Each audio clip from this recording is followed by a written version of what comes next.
Magandang gabi kaibigan. May nagtanong po sa akin, bakit daw hindi na lang lahat ng tao sa mundo ay mayaman? Bakit daw hindi na lang pantay-pantay nang wala nang mahirap? Mm, para sa akin mga kaibigan, sarili ko lang opinion po ito. Sa aking pananaw, ah, hindi balance ang mundo kung walang mahirap. Kasi kung lahat mayaman, wala nang gagawa sa mga gawaing pangmahirap lang, kumbaga.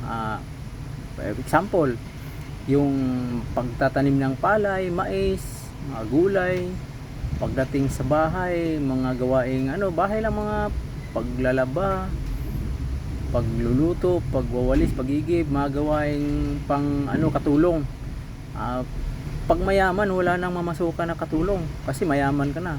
Wala nang magtatanim ng sariling mga na mismo ikaw yung magtatanim sa bundok, magtatanim ng mga palay, mga mais.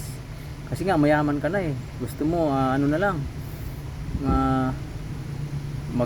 ka na lang ng tao, magbabayad ka na ng tao para magtanim. Ngayon kung mayaman na lahat, wala ka na masusuhulan kasi lahat mayaman. Ayaw na rin nila magtanim. Ang mangyari, bili ng bili kasi mayaman. Ang mangyari niyan, wala nang magtatanim sarili dito sa ating Pilipinas o sa mundo, puro na lang bili sa iba. Wala na, imbalance talaga. Siguro kaya may mahirap kasi ako, mahirap din ako. Gumagawa din ako ng pang mahirap lang din talaga ang trabaho. Kasi kung mayaman na lahat, wala na, hindi na balance ang takbo ng mundo sa mga tao kasi may may kanya-kanya tayong level eh. Kasi para ang ikot, ang cycle balance siya. Baga may mga nagnenegosyo, may mga tauhan kasi para umiikot yung nyo. Kung parehas kayo mayaman, parehas din kayo gusto magnegosyo. Sino pang mamasukan? Mayaman na nga. 'Di ba? Para sa akin lang 'yon, sa aking pananaw.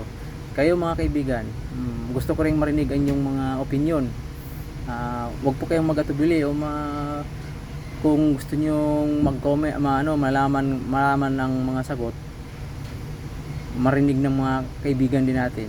Comment lang po kayo sa baba para mabasa din nila. At saka ako rin, babasahin ko rin 'yan. Gusto ko ring malaman yung mga opinion. Maraming salamat kaibigan.